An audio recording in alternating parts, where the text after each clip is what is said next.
Welcome back, everybody. Welcome back to the Canyon. Welcome back to another installment of Jeez. I don't know what this is. I guess this is part of the way to a quick view because built in the live stream. Took about 2.5 hours, give or take, to get this completely together, like built. And then, you know, you spend a little time to get the electronics terribly installed. Don't look under is pretty yellow hat. I can't even get the bottom of it clipped in because when you're initially setting up electronics, you never know what's going to be what. So at least I make an effort not to start chopping wires yet.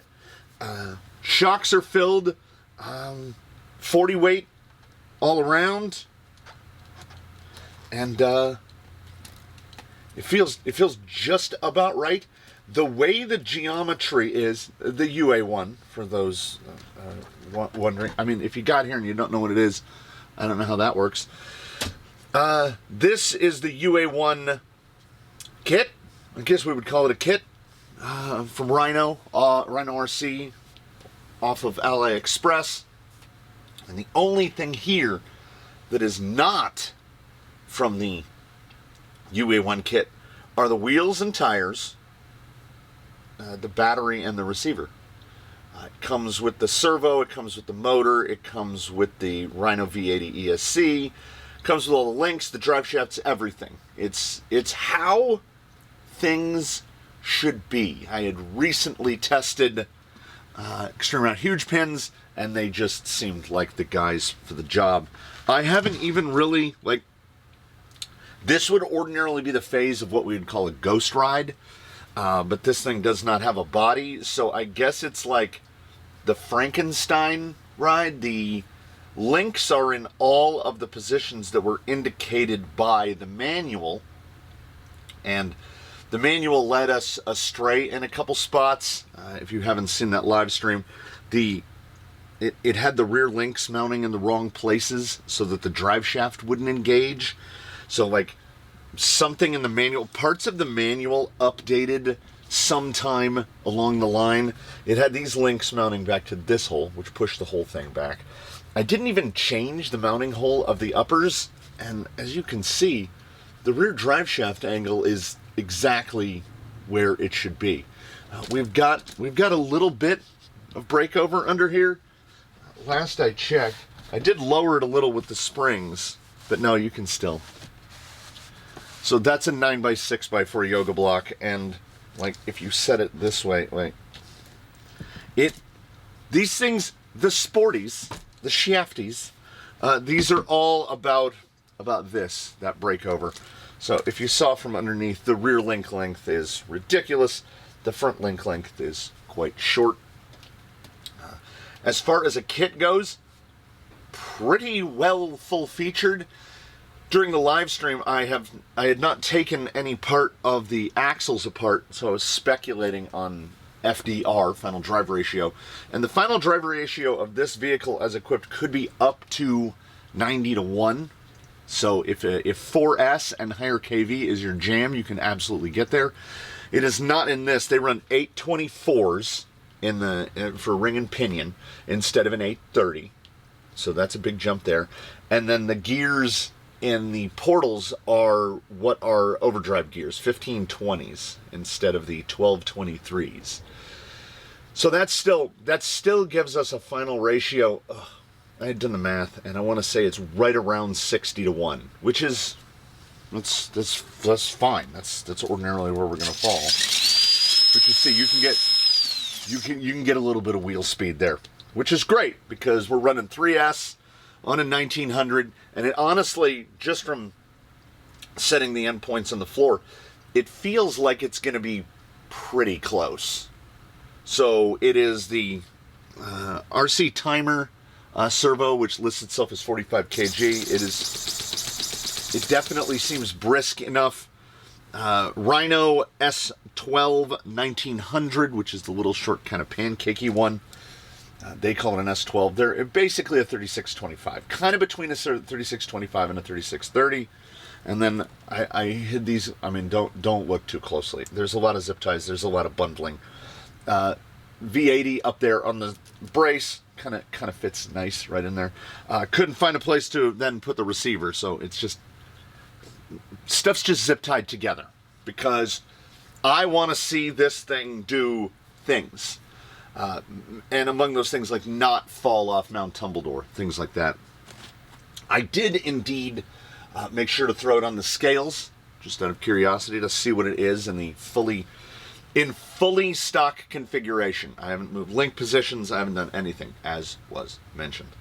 The Extreme Route Huge pins in gold. These are Pitbull Dirty Richard mediums in the rear, Pitbull Dirty Richard softs in the front. Will they be too stiff for this vehicle? You know, I don't think so, because we're talking about a sidewall that's so tall. Under any other circumstances, I would think that the 2,261 gram RTR weight, which is where it sits right now, these foams would be too stiff, but I think we're going to be okay. 330 millimeter wheelbase as we sit right now. It has 63%, that's 1,427 grams on the front axle, 37%, that is 834.1 grams on the rear axle, and the splits look really good. 715, 711, 400, 433. So we have a 33 gram move, and that could literally be anything. The rear feels like what I am used to a rear end feeling like, no pun intended.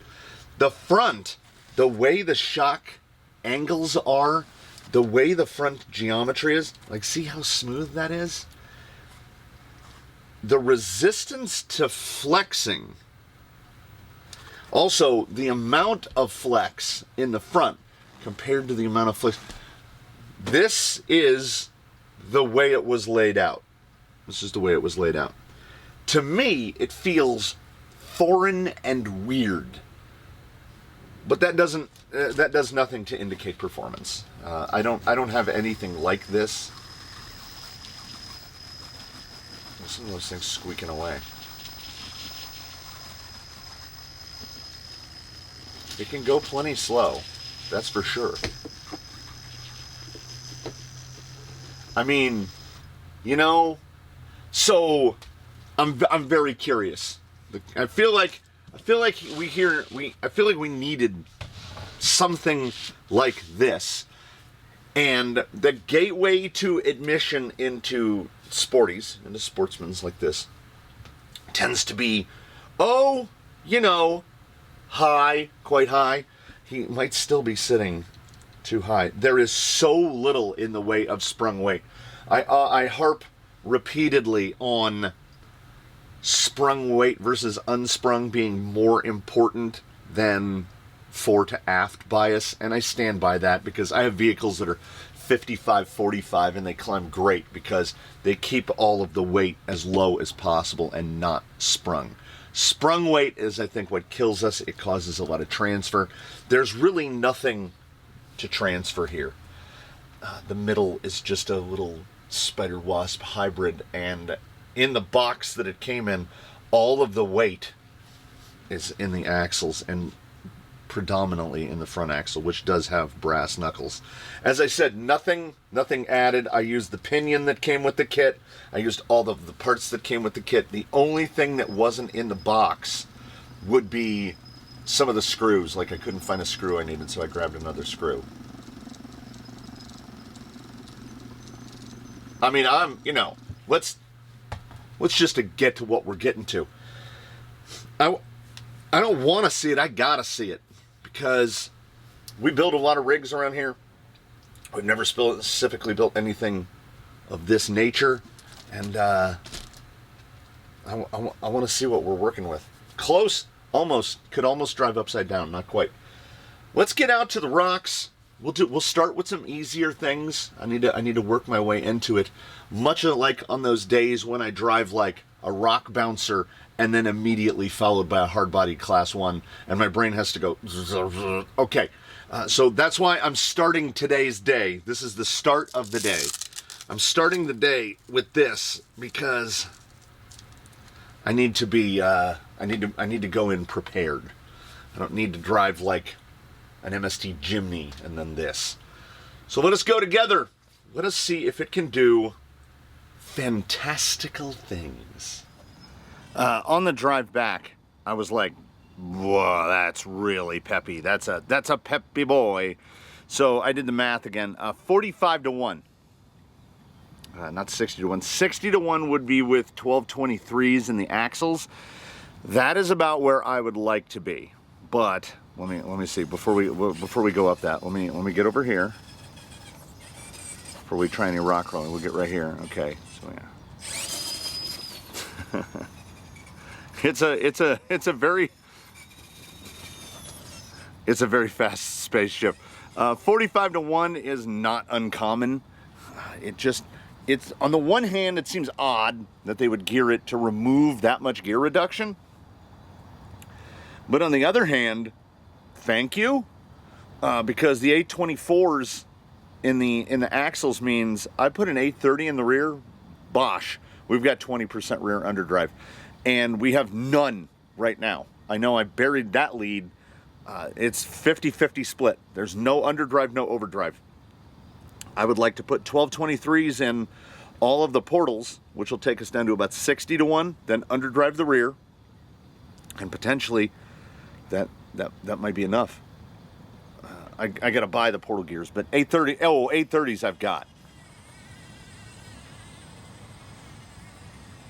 Okay. Yes, huge pins are definitely playing a part here. I can feel the lightness.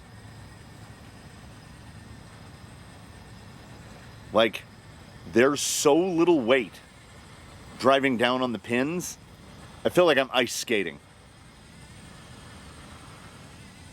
Right there. So, jeez. I mean, that's just straight pull stuff. But it's the breakover stuff. You know. Oh, is there a sign there? Not really. We also have no capacity for Lexan noises, angry or otherwise. Caught it. Caught it. Yeah, I'm just going to say it. Compared to the things that I know, that front end moves weird. Super weird. Like, there's an axis. Imagine, I mean, obviously front suspension is moving on XYZ axis. One of the axes, it doesn't really move on that one. It feels really strange. It definitely feels like, ooh, I just saw how close the battery is to the tire at full lock. Oh, why doesn't it have a 450 on it, you might ask? I have one of those. I have run out of XT30 plugs, specifically female XT30 plugs. So I had to solder up what I had, which is an XT60. And the smallest I've got here is those 850s. Like I say, it's a Frankenstein situation. I've got the endpoints set. Again, no modifications from stock. And the knuckles do have like a big wing on them, presumably to limit the throw. It's got decent steer throw. These are the Rhino RC offset Capra axles, but it could definitely be better. It's got the mustache tie rod. It's not coming anywhere near the pumpkin. We're quick viewing, aren't we? We're kind of quick viewing this.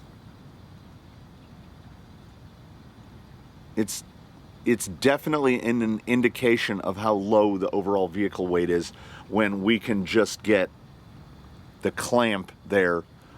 Passenger rear up about an inch into the air, and this will just hold it.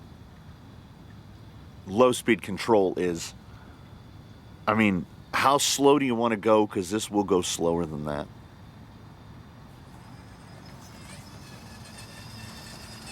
Ooh, we are missing the tip of that battery by about 3-4 millimeters.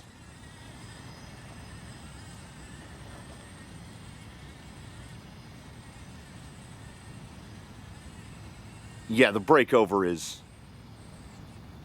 stupid. The breakover does what it's... Oh! Okay, we're going to need to get into some spots where we can get it more twisted up like that. Whatever that front end geometry is doing, whatever it's doing with those crazy link risers, again, more leads buried. We're putting page stuff one back on like page 7. More link separation than I've ever seen. It has to be 50 millimeters in the rear and probably 60 millimeters in the front to clear the servo. Not only that, link length disparity. And I mean that as much front to rear as I do upper to lower. The front lowers are 84 and the rear lowers are like 185, something like that.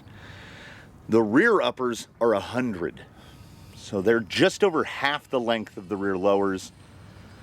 It appears to, like, I guess somebody sat down and they did the math. Oh, goodness. Okay. Okay. Okay. All right. Yeah. I need to see it again from a different approach. Oh. So, on the one hand, it feels like there are times when it's lifting a tire because that's what the geometry does. And then in other moments, it won't, the rear, the cross weight is forcing the front down. I know, anti-squat isn't a thing. Cough, cough, snicker, snicker. But that will be something interesting that we can kind of test because we're going to change the gearing. And we're going to see if that tendency to force that front end down, like right there should have been some kind of a lift because with 50-50, the rear is overdriving the front. Doesn't seem to care. Man. We're looking for that Porsche moment, the snap out where we're doing it, we're doing the thing, we're in shape, and then suddenly it just translates to not just out of shape, but shape gone. That is some drive. Yeesh. And we haven't really gotten into anywhere where we're using all of that breakover yet. Yeah, let me see, right here. Yeah, turning circle's a little big. I don't know if that's the servo. The servo feels like it's doing it. Can we go right over this? Sure. Yeah. Okay, now we're out on the side now. See, it's going to want to lit right there. Got there. But a few millimeters of correction. Yeah, that cross weight is doing the work. Driver rear is pushing passenger front just down. So there's that 30 gram or so disparity that I talked about. For the twists and turns we're making right now, that extra weight is in the right place. Too easy. Too easy. Yeah. Too easy. Okay, we gotta come. Look at that middle clearance. The further right you approach this, the closer you are to the wood, the more of a thing you're doing. Ooh, ooh. Gotta get that rear pulled up onto that first ledge. Okay, I don't want to shuttle out there. Boy, it was listening. It said, okay, we won't. Okay, we just have the front end in the air. Need to get a little bit more purchase from that front end. Front end is just floating. We're in two-wheel drive right now. If I take any cut back, it's gonna get me into the wood too much. I'm trying to see under that rear.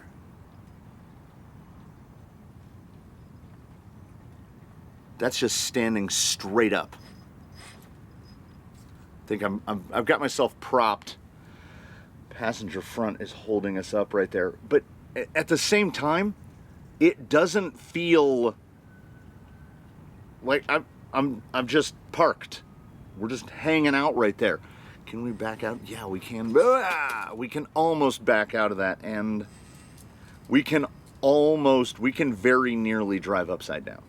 And from a better angle, I could see why we can't drive upside down. It is the front link riser. Kind of sticks into the ground. Anything? Anything. Ground clearance. Yeah. The weirdness of the front, and I mean, what I will also go on to categorize as the weirdness of the rear. When we get up here, is that front lifting? Don't do it. Don't do it. Stop. No, don't do it. That was actually stuck upside down. I had to pull it out of that little notch in the rocks. So I want worse entry. I want it as worser on entry as we can get. It's still pulling up. Let's go as high as we can on this entry. There we go. Get as much. There it is. Okay. It's not self-rightable. We've shown it. You know what you can do upside down? You could break stuff like really easily because you'll get the tires bound and forcing against each other. You're going to snap something. Don't drive your Yue One upside down.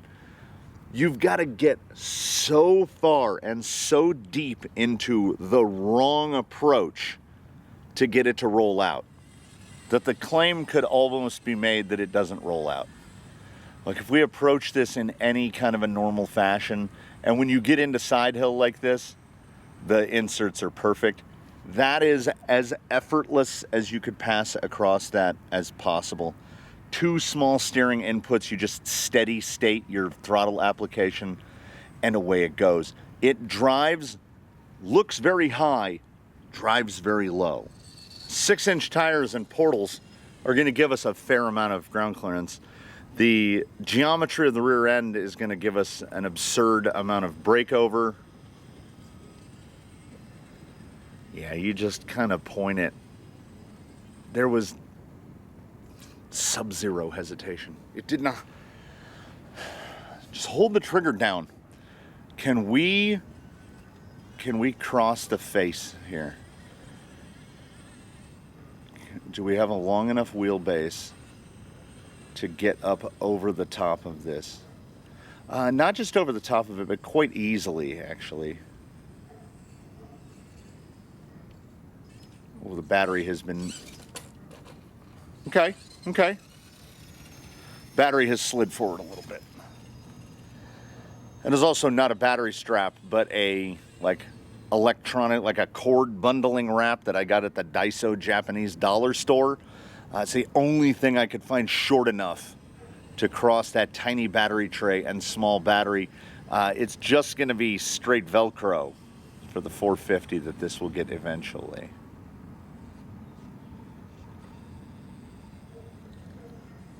I mean, I would love for that to turn in a bit more crisp. And the initial temptation is just to start grinding away at those travel stops.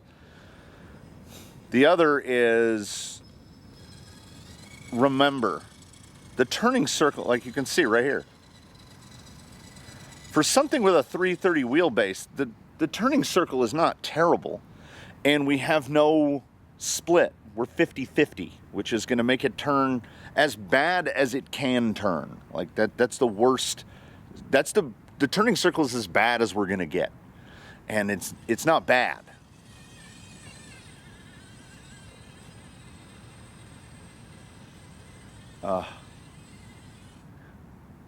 Obviously, the huge pin is a tire that is pretty much made for this type of thing. Oh, just Just straight, yeah, that sign's only, 5 inches tall with a big nail holding it out of the ground. No problem. Basically, you just decide where you want to go.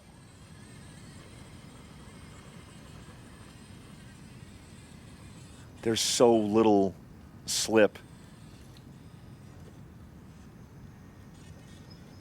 I get it, okay? I get both approaches. One is people are like, brother, what is that? As they would say on the internet. But at the same time, so what is that is countered by just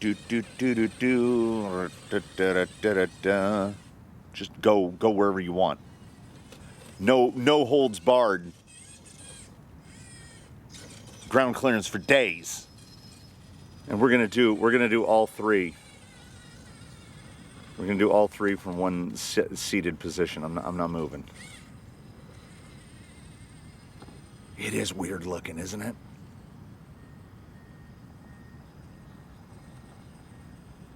Okay.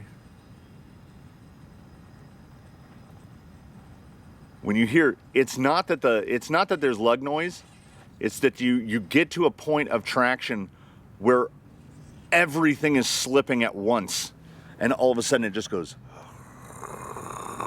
as the lug noise comes in. Yeah, if we take any amount of a softer side, I try to stick as hard to the left as we can, right over here. A little in between the wheelbase there. Do I think a little overdrive, underdrive would help? I do. Got that big tire stuck in there where I can't see. Okay, come across here. Ordinarily a tough trick for some rigs to ride that little side right there, but we've got ground clearance for weeks. Can just make the turn at the top. Staying on throttle because I don't want this to swap ends. The rear is staying quite flat right up until it wasn't. That's one of those moments where I would employ cruise control because it can hold the throttle position precise. That's too easy. That's too easy. We would want it more towards the fence line.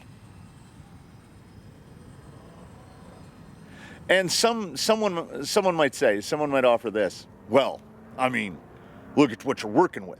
Yeah, Extreme Route huge pins are $50 a pair. That's nothing to sneeze at. So I employed inside them the cheapest foams I could. $10 to $11 a pair for the Dirty Richards. Amazon Carbons, even at that, we're looking at $170, $175 for the wheel tire combos. But then the whole rig is $600. The only thing we've added is a radio. So we're sitting at about, call it $775. That's an optic with a fusion and a tire change. It's the same price as this. If you want to talk about completely differing approaches, if you want to talk about what's so great about this as a hobby, is that we have both of those options. You're not going to trail this, and you're basically not going to do anything that this thing can do with an optic. Like, period. I caught that. That's catch of the day, and it was probably off of both cameras. Okay, I can't see the approach at all, but I'm not going to move because the microphone is attached to the camera and I can't move. All right, I'm just trying to lean a little bit. This is blind climbing. I can't see at all. Okay, it is completely out of my vision now.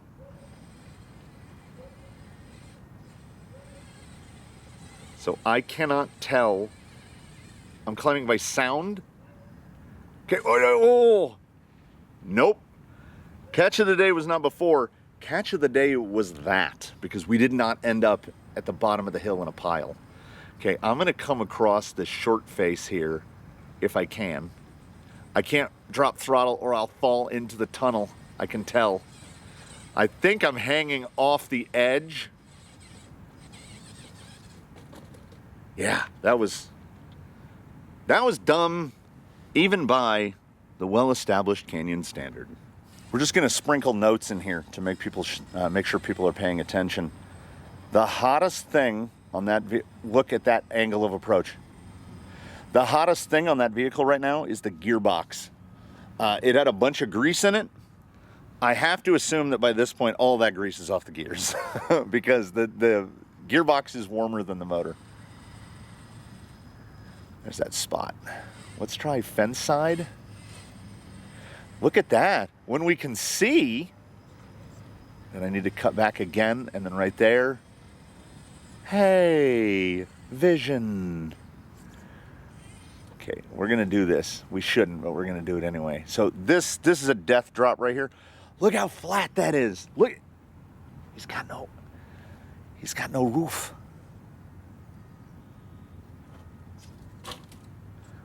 I like it. I like that when we fall, we just go whoop. There's so much tire and so little body that you get like one just flop and then you just stop there. This guy doesn't tumble. He defeats Mount Tumbledore. We're just gonna go straight at it because we can. Take also into consideration that additional weight loss is possible. We're gonna go from an 850 to a 450. We are going to mount the electronics. Yeah, we'll just end it there. I was going to say better, but they're effectively not mounted now. The drive. Yes, there's a lot of huge pin going on right here. Just shoot it, shoot it super wide. Go all the way out. And then reverse it. Put your thing down, flip it, and reverse it. No, don't flip it. Just reverse it. Okay, keep it. Push that front end right there. I hope that was caught. That front end, gravity, the forces of nature want to lift that front end. And the geometry does what the geometry does, which is forces it back down. Rear tire is just in a hole. There we go. Now, I think I'm too angled up for this. I think we're gonna tap the white side.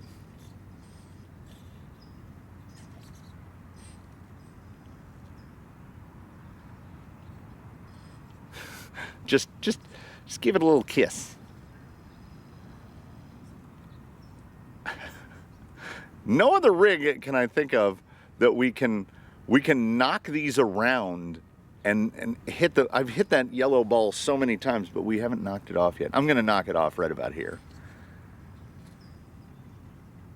Oh, I could just almost get the axle over it. Oh yeah, that's a spot. There's a spot, I like that. And here's how I know that we're not dealing with underdrive, overdrive. The vents, I don't know if they show up, they probably don't. The vents in the tires have all just stayed lined up with each other, which is weird. It's weird. Okay, that's the axle end. Need to be a little more this way, right here.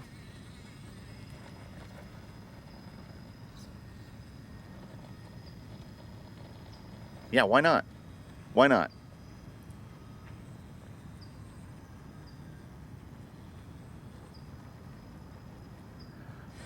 You know how they give you, this is the rules, if you get one, you got to get the other. You know, you'll see the spec sheet, they'll give up the spec sheet, like you tend to see it on things like TRX4s and whatnot. They'll be like approach and departure angles, and it'll be like 44 degrees, 51 degrees. This thing, approach and departure, is just infinity symbols because there's nothing that sticks out past the tire at either end. You can get yourself fully upside down. It's so it's so cragged out over here. It's the only spot where we've gotten where we can actually hear mechanical touch the ground. Ooh, got forced out a little wide. I was gonna try to stay in it right.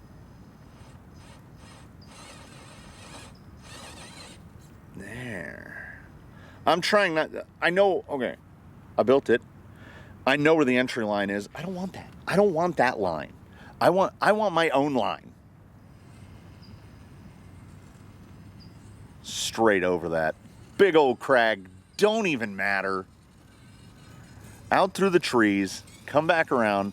I have one more spot here I want to hit. I want to come over this right here, which ordinarily that's a belly drag right there, not here. And then we got this little side notch right here. I wanted to see right there. Yeah. Beware the spider wasp. It's going to go wherever it wants. Man. It untuned. No link position changes. No nothing changes. Out of the box, I was going to, go hyperbolic. Oh, it's like the best this or the best that. It definitely returns on the investment. Yeah, I think that's a fair semi-summary. So if I didn't say anything about it before, I should. To build one of these traditionally, to build something of a sportsman of this type, a shafty, you're going to spend like $2,000. This is well less than half of that. And it's like buying, this is the Lego technique of rock crawlers. It's like that next level up in the performance, and you just put it together. But old crazy Olaf was working that day and put the instructions together with the lights turned off, and he used the instructions from 3 different models. So instructions as sort of a loose guideline, but the quality of the axle, too far. Can we drive up over the golf ball? Well, now we got to try to get the other one without flipping, because those are the rules. If you hit one, you got to try to hit the other. The instructions are a loose but decipherable guideline. Get it? There we go. Now we'll just, while we're here. But the quality of everything is nice. It's 4mm carbon on the chassis rails. These are the V2, the SO95 Rhino V2 shocks, which you fill them with 40 weight and you're done. They do not appear to leak. They also have an O-ring on the piston, so they don't like being run upside down. You're going to have to kind of want to run them right side up. You are going to want to have a small-ish battery. An 850 is about as big as you're going to want to go. The V80 speed control in there will run 3S, 4S. The included servo is receiver powered. And I don't have any complaints about it. They are electronics that do not need to be changed. There are also versions of this that cost about $100, $125 more that are basically everything except radio and battery. They come with wheel and tire. I don't get anything from Rhino. I'm not sponsored. I'm not anything like that. I have operated vehicles similar to this in the past. This is well thought out and well fitted. You will also have a bunch of leftover parts when you build it, which will fill you with concern initially. But yeah, it absolutely does the things. Okay, wait, we're deep into the Midwest goodbye. So let us conclude on a single seated assault on the 3 banes of my existence, Gates. 6, 7, and 8. At the front 9. 6, 7 isn't bad. 7 should be an absolute breeze for this guy. 6, I tend to trend too far to one side or the other, and we get a tire to push out. But we've never tried it on a huge pin. Nope, that's not it. That's not it. That's not it. Okay. Because you can only know what you know. The unknowable is unknown. I have never made the approach to this gate with a vehicle of this type. So we got to figure out where we need... There it is. But if you get one, you got to get both. So there's the distinct possibility, and it's not even a possibility, I think it's a probability, that I'm going at this gate the way a full fendered rig would go at this gate. Still shuttled, still shuttled. We need to get over that and then push that way. Nope, I don't know how to do it. I don't know how to do it. Wait. It's rules. Oh, I think I just figured this gate out. So I can go across here, go over top of it, and then when we come down, we would be able to get the rear axle through the gate. Dang it! And I've been driving one for about, I don't know, 30 minutes, so. I think it's a little early to make the excuses. How's that single stage doing? Pretty good. The soft medium is pretty good. Okay, I need it to pull up more, and we don't want to fall in the bucket. Don't push towards yellow. Don't push towards yellow. That's geo. That wasn't me. That was geometry all the way. I want/need more steering. I will have to get to that. And the important word in that sentence was I. I don't know if the vehicle explicitly needs it. This is going to be a great test because we've got a fairly decently long running session here, and we're going to get to see this thing with underdrive put into it, which forces at work have claimed that underdrive overdrive basically cancels out anti-squat, which I've had issue with big time, as I don't see how applying power can defeat geometry. The geometry doesn't change. That is so far away down there. And this is a gate that I'm terrible at. We're going to go as high as we can up there, and then we're going to have to try to stay on. Rear end is pushing over. And then if we cut back, I think we're gonna, kind of have to be able to see it. But if this were a quick view, which kind of has been, loosely formatted, I mean, in terms of what is needed, better driver mod, number one. This can outdrive me. I don't explicitly know what the lines are that I should be going for. I'm driving it from a muscle memory that doesn't have this in the database. So it's better than I am. I'll go as far as to say that. And here's where we close. We got to follow the rules. I'm going to go up out of the bucket. We got to get that white ball over there.